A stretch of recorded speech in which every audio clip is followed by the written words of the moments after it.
पालकमंत्री शंभूराज देसाई यांनी दिवाळी निमित्त अचानक सातारा शहरातील मोती चौक, खण आळी बाजारपेठेत जात पाहणी केली। यावेळी दिवाळीच्या इंग्रजीत शुभेच्छा देणाऱ्या महिलेला देसाईंनी मराठीत शुभेच्छा देण्याचा सल्ला दिला।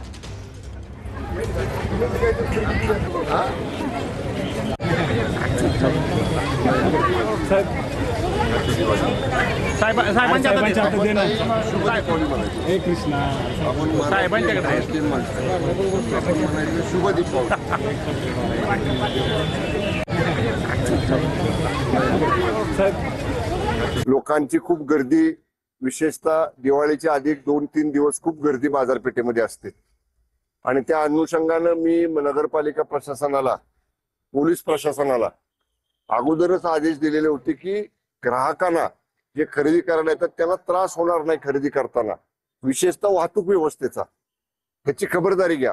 आणि एकूणच प्रशासनानं दिवाळीच्या अनुषंगानं गर्दीचं नियोजन जे आहे ते सुलभ शहरामध्ये केलेलं आहे। सुकसकर अशा पद्धतीची खरेदी ग्राहकांची